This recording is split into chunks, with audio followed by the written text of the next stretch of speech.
안녕하셨습니까? 한 주일 동안 잘 지내셨지요? 오늘 말씀은 마가복음 1장 23절에서 24절에 있는 말씀입니다. 마침 그들의 회당에 더러운 귀신 들린 사람이 있어 소리질러 이르되 나사렛 예수여, 우리가 당신과 무슨 상관이 있나이까? 우리를 멸하러 왔나이까? 나는 당신이 누구인 줄 아노니 하나님의 거룩한 자니이다. 아멘. 요즘 목회자들이 가장 무서워하는 것이 무엇인지 아십니까? 핸드폰입니다. 핸드폰은 천하무적입니다. 때와 장소를 가리지 않고 아무 때나 울려댑니다. 이런 핸드폰의 기능이 시간과 장소를 가리지 않고 편리함을 제공해 주는 것은 좋은데, 정숙함이 요구되는 장소나 주의의 집중이 필요한 시간에는 아주 큰 방해꾼이 되기도 하니 이것이 문제입니다. 어느 목사님께서 예수님께서 돌아가심을 기억하는 성금요일 예배를 인도하고 계셨습니다. 목사님은 예수님께서 십자가에 달리셔서 고통받으시는 장면을 리얼하게 설명하셨고, 말씀의 은혜를 받은 성도들의 눈에는 이슬이 맺혔습니다. 드디어 목사님은 설교의 클라이막스인 다 이루었다는 예수님의 음성을 장엄하게 대언하셨습니다. 그런데 바로 그 순간 어디선가 당당하게 울리는 핸드폰 소리가 있었답니다.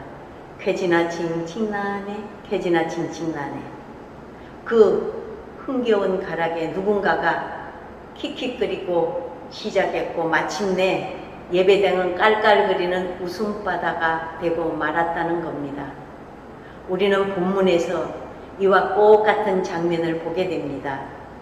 예수님께서 회당에 들어가 첫 가르치심으로 사람들의 마음을 은혜와 감동으로 채우고 계실 때였습니다. 그 순간 귀신 들린 사람이 소리를 질러댄 것입니다. 여러분, 사탄의 역사입니다. 오늘 말씀 속에서 우리는 사탄의 방해 공작과 특징을 이해해야 승리할 수 있기 때문입니다. 먼저 말씀의 역사를 적극 방해하는 것이 사단이 사용하는 방해 공작의 특징입니다. 본문은 마침 그들의 회당에 더러운 귀신 들린 사람이 있어라고 말씀합니다. 여기서 마침이라는 단어에 주목해야 합니다. 예수님이 가르치심이 성공적으로 사람들의 마음에 은혜를 끼칠 때, 바로 그때 그 은혜의 분위기를 확 깨트리는 소리가 있었다는 겁니다. 사단의 역사는 꼭 이렇게 말씀의 역사에 맥을 끊어 놓습니다. 이런 역사들을 우리는 가볍게 생각해서는 안 됩니다. 내가 말씀을 듣는데 방해가 되는 일, 또 다른 사람이 말씀을 배우는 것을 가로막는 일, 그 모습이 어떤 것이든 사단의 역사입니다. 핸드폰 소리까지도 복음에 방해가 된다면 사단의 역사입니다. 그런데 오해하지 마십시오. 핸드폰 주인이 사단이라는 뜻은 아닙니다. 우리가 예배를 대하는 마음이 소홀해서 핸드폰 벨 소리를 챙기지 못할 때 그것까지도 사단이 이용한다는 말입니다. 그러니 우리는 복음을 전하는 전도자를 위해 기도로 돕는 일부터 예배 시간에 핸드폰을 챙기는 사소한 일까지도 사단의 이용거리가 되지 말아야 한다는 것입니다.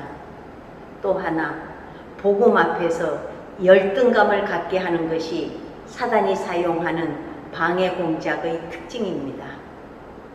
귀신 들린 사람의 입술을 통해 사단은 이렇게 말했습니다.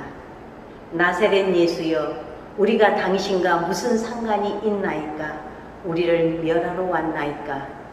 나는 당신이 누구인 줄 아노니 하나님의 거룩한 자니이다. 사단이 가장 먼저 뱉어낸 말이 나사렛이라는 말입니다. 이것은 예수님께서 천한 신분을 가지셨다는 것을 강조하는 것이고, 사람들 앞에서 예수님의 메시아성을 부정하기 위한 사단의 교묘한 술책입니다. 당시 나사렛이라는 말은 경멸의 뜻이었습니다.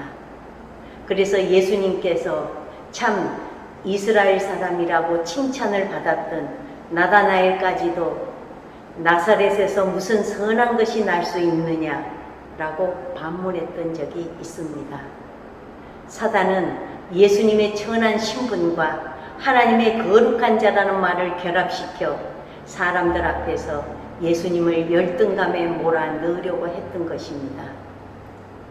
사단은 이렇게 하나님의 복음 앞에서 우리의 치명적인 결점을 들어 보이며 열등감을 갖게 합니다. 그렇게 하면 복음까지도 치명적인 타격을 받기 때문입니다. 나를 자랑하기 위한 당당함은 버려야 하지만 복음 앞에선 당당해야 합니다. 사단의 고소에 마음을 쓰지 마십시오. 하나님께서는 나를 믿고 맡기셨으니 어떤 방해에도 물러서지 않고 주신 사명을 잘 감당할 수 있기를 주님의 이름으로 축원합니다. 아멘.